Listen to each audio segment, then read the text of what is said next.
انشاءاللہ آج ہم بتائیں گے کہ جب درود شریف پڑھا جائے تو آسمانوں پر کیا ہوتا ہے۔ یہ بہت اہم ویڈیو ہے، اس لیے آخر تک ضرور دیکھیں۔ قرآن حکیم میں اللہ سبحانہ و تعالی ارشاد فرماتے ہیں کہ بے شک اللہ اور اس کے فرشتے نبی صلی اللہ علیہ وسلم پر درود بھیجتے ہیں۔ اے ایمان والوں، تم بھی نبی صلی اللہ علیہ وسلم پر خوب درود و سلام بھیجا کرو۔ اس آیت شریفہ میں اللہ نے بڑے پیارے اور منفرد انداز میں صلاۃ والسلام کا حکم فرمایا۔ اس سے واضح ہوا کہ وہ رسول محترم جن پر اللہ اپنی رحمت نازل فرماتا ہے، جن کے لیے فرشتے دعائے رحمت کرتے ہیں، جن کی عمر کی قسم اللہ تعالیٰ نے قرآن مجید میں اٹھائی ہے، جن کی زندگی کو اللہ تعالیٰ نے نمونہ قرار دیا ہے، جن کی اطاعت میں جنت اور نافرمانی میں جہنم رکھ دی ہے، حضور نبی کریم صلی اللہ علیہ وسلم کی شان محبوبیت بہت بلند ہے، جیسا کہ مذکورہ آیت سے معلوم ہوتا ہے۔ قرآن مجید میں جتنے انبیاء علیہ السلام کا ذکر ہوا، اللہ تبارک و تعالی نے تمام انبیاء کا نام لے کر ان سے براہ راست خطاب فرمایا، جیسے حضرت آدم علیہ السلام، حضرت نوح، حضرت ابراہیم، موسیٰ، داؤد، زکریا، یحییٰ علیہ السلام۔ یعنی قرآن مجید میں وہ تمام مقامات جہاں اللہ تبارک و تعالی نے انبیاء کرام کو خطاب کرنا چاہا تو ان کا نام لے کر خطاب فرمایا، یعنی بلا واسطہ اسلوب و انداز خطاب اختیار فرماتے ہوئے یا کہہ کر مخاطب فرمایا۔ مگر جب آقائے نامدار صلی اللہ علیہ وآلہ وسلم کو مخاطب فرمایا تو انداز خطاب تبدیل فرما دیا۔ الحمدللہ سے والناس تک قرآن مجید میں اللہ تعالیٰ جب بھی حضور اقدس صلی اللہ علیہ وسلم سے مخاطب ہوا تو آپ کا نام نہیں لیا۔ وہ خالق و مالک ہے، جس طرح جیسے چاہے خطاب فرما سکتا ہے، مگر چونکہ اللہ تعالیٰ نے حضور صلی اللہ علیہ وسلم کو ہر حوالے سے شان فردیت عطا فرمانی تھی، اس لیے انداز خطاب میں بھی فردیت کو قائم رکھا۔ آپ صلی اللہ علیہ وسلم کا مثیل اور مثل کوئی نہیں۔ آقا علیہ السلام کی شان، عظمت، رسالت، علو، قدر و منزلت، عظمت و تمکنت کا درجہ ہر شے سے افضل، اعلیٰ و رفیع اور منفرد ہے۔ انبیاء کرام میں سے بھی سوائے نفس نبوت کے کسی کو حضور اقدس صلی اللہ علیہ وسلم کے ساتھ برابری نہیں۔ اس لیے آقا علیہ السلام سے خطاب اور انبیاء علیہ السلام سے خطاب میں بھی اللہ تعالیٰ نے فرق رکھا۔ ضرورت اس امر کی ہے کہ ایمان کی بقا اور کمال کے لیے آقا علیہ السلام کے ساتھ محبت اور ادب کے تعلق کو اس طرح استوار کیا جائے کہ آقا علیہ السلام کے ادب، اطاعت اور محبت میں فنا ہو جائیں۔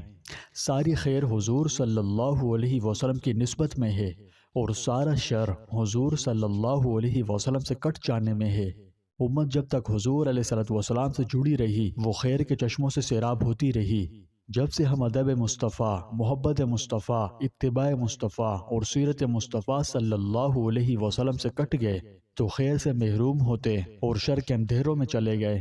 جو عشق مصطفیٰ کے دعوے کرتے ہیں اپنے کو حضور صلی اللہ علیہ وسلم کو متی کہتے ہیں، چاہیے کہ صرف زبانی کلامی دعوے نہ کریں بلکہ حضور صلی اللہ علیہ وسلم کی محبت، ادب و احترام، اتباع اور اسوہ و سیرت میں فنا ہو جائیں، کیونکہ جو لوگ حضور صلی اللہ علیہ وسلم سے محبت کرتے ہیں نا، وہ حضور صلی اللہ علیہ وسلم کی امت سے بھی محبت کرتے ہیں، انسانیت سے بھی محبت کرتے ہیں، ساری خلقت سے محبت کرتے ہیں، ان کے وجود میں امن کے پیامبر ہوتے ہیں، ان سے ہر ایک کو امن و سلامتی ملتی ہے، ان میں انتہا پسندی، دہشت گردی، نفرت اور ایک دوسرے پر فتوی بازی نہیں ہوتی۔ وہ آگ لگانے والے نہیں بلکہ آگ بجھانے والے ہوتے ہیں۔ جبکہ دوسری طرف جن کے مزاج میں سختی، درشتی، انتہا پسندی ہے، جو بولتے ہیں تو صرف ان کے منہ سے نفرت کی آگ نکلتی ہے، ان کے فتووں سے امت کی تفریق ہوتی ہے، وہ ٹوٹے ہوئے لوگوں کو جوڑتے نہیں اور نہ ہی گرے ہوئے لوگوں کو اٹھاتے ہیں۔ ایسوں کے بارے میں علماء کرام فرماتے ہیں کہ ان کا حضور صلی اللہ علیہ وسلم کی ذات سے عشق و محبت اور غلامی کا ہرگز کوئی تعلق نہیں۔ محمد مصطفیٰ صلی اللہ علیہ وسلم کا پیغام محبت کا پیغام ہے۔ یہ پیغام انسانیت کو جوڑنے، امن، بقا، فلاح و بہبود، خیر اور انسانیت کی خدمت، دکھی لوگوں کے دلوں کا سہارا بننے، پریشان حال لوگوں کے چہروں پر مسکراہٹ دینے اور لوگوں کو ان کی ضروریات باہم پہنچانے اور خوشیاں دینے کا نام ہے۔ یہ تمام صفات میرے آقا علیہ السلام کا اسوہ و سیرت ہے۔ لہٰذا ہمیں چاہیے کہ حضور صلی اللہ علیہ وآلہ وسلم سے محبت بھی کریں اور آپ صلی اللہ علیہ وسلم کے اسوہ حسنہ اور سیرت کی اتباع بھی کریں اور کثرت سے حضور صلی اللہ علیہ وسلم پر درود و سلام کے نذرانے بھی بھیجیں۔ کیونکہ جو شخص کثرت سے محبت و خلوص سے حضور صلی اللہ علیہ وسلم پر درود پڑھتا ہے نا، وہ اللہ کی نظر میں خاص مقام پا لیتا ہے۔ اس کا چرچا آسمانوں پر ہوتا ہے، زمین والوں میں ہوتا ہے، دلوں میں اس کی محبت پیدا کر دی جاتی ہے، لوگوں میں عزت حاصل ہوتی ہے اور اللہ کی رحمتیں نازل ہوتی ہے۔ دوسری بات، دیگر عبادات کے قبول ہونے میں شبہ تو ہو سکتا ہے کہ شاید قبول ہوں یا نہ ہوں، مگر دو عبادات ایسی ہیں جو ہر حال میں قبول ہی قبول ہیں، اور آپ کو یہ جان کر خوشی ہوگی کہ یہ دو عبادت، ایک درود شریف اور ایک اتباع سنت ہے۔ جی ہاں، یہ دونوں اعمال ہمیشہ قبول ہیں۔ زندگی میں اپس اینڈ ڈاؤنز آتے رہتے ہیں، آئے دن ہم مصروفیات ملجھے رہتے ہیں، دل تو کرتا ہے کہ اللہ کی خوب ساری عبادت کریں، نفل پڑھیں، مگر مصروفیات کی وجہ سے ممکن نہیں ہو پاتا۔ لیکن اسلام کی خوبصورتی دیکھیں کہ اللہ پاک نے چھوٹے چھوٹے اعمال پر بھی اس قدر اجر و ثواب رکھ دیے ہیں جو ہم خوش نصیبوں سے پہلے کسی امت کو نصیب نہ ہوئے۔ جی ہاں، ان چھوٹے چھوٹے اعمال میں اللہ نے بڑی حیرت انگیز تاثیرات رکھی ہیں۔ انہی میں سے ایک درود شریف کی کثرت بھی ہے۔ یہ چھوٹا سا عمل، مختصر سی تسبیح ہماری پوری زندگی کا رخ بدل سکتی ہے۔ لیکن کیا آپ نے کبھی سوچا ہے کہ جب آپ درود شریف پڑھتے ہیں، صرف زبان سے نہیں، دل سے، محبت کے ساتھ، خلوص سے، تو آسمانوں پر کیا ہوتا ہے؟ آپ کے بھیجے ہوئے درود فضاؤں میں بلند ہوتے ہیں، فرشتے انہیں اللہ رب العزت کے سامنے پیش کرتے ہیں، پھر یہاں سے حکم الہی ہوتا ہے کہ اسے میرے محبوب تک پہنچا دو۔ حضرت عائشہ صدیقہ رضی اللہ تعالیٰ عنہا نے حضور نبی کریم صلی اللہ علیہ وآلہ وسلم کا یہ مبارک ارشاد نقل فرمایا ہے کہ جو شخص مجھ پر درود بھیجتا ہے تو ایک فرشتہ اس درود کو لے جا کر اللہ تعالیٰ کی پاک بارگاہ میں پیش کرتا ہے۔ وہاں سے ارشاد عالی ہوتا ہے کہ اس درود کو میرے بندے کی قبر کے پاس لے جاؤ، یہ اس کے لیے استغفار کرے گا اور اس کی وجہ سے اس کی آنکھ ٹھنڈی ہوگی۔ بس معلوم ہوا کہ جس لمحے کوئی شخص درود شریف پڑھے تو فرشتے درود کو اللہ کی پاک بارگاہ تک لے جاتے ہیں، پھر وہاں سے نبی کریم صلی اللہ علیہ وسلم کے پاس پہنچا دیتے ہیں۔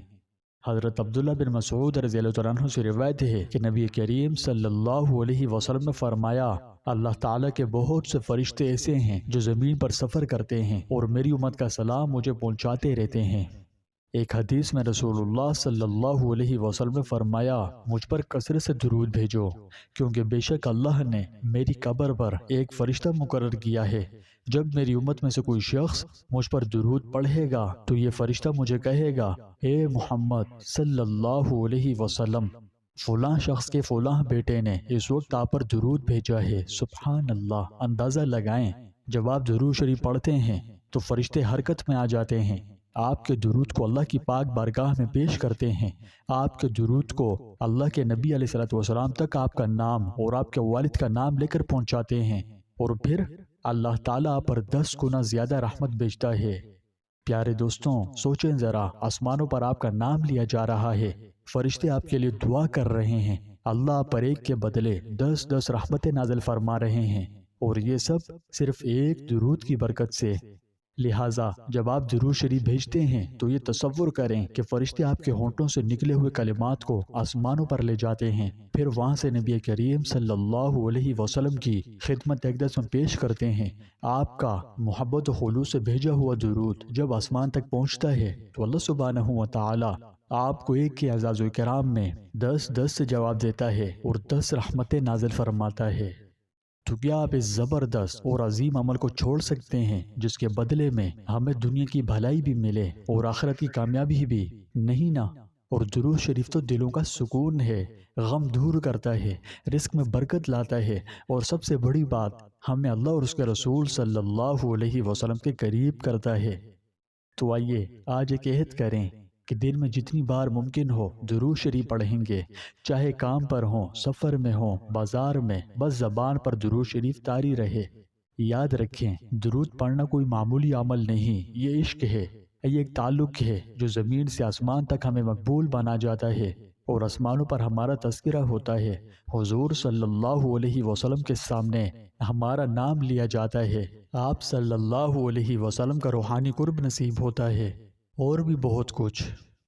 اللہ پاک ہمیں کثرت درود شریف کی توفیق دے اور ہمارے دلوں کو اپنے اور اپنے محبوب علیہ السلام کی محبت سے بھر دے۔ اگر آپ کو یہ ویڈیو اچھی لگی ہو، کچھ سیکھنے کو ملا ہو، تو ایک بار درود شریف پڑھ کر کامنٹ میں بھی درود لکھ دیجئے۔ اور اسے اپنے پیاروں کے ساتھ ضرور شیئر کریں تاکہ ان کے دلوں میں بھی درود شریف کی محبت جاگ جائے۔ اللہ ہم سب کا حامی و ناصر ہو۔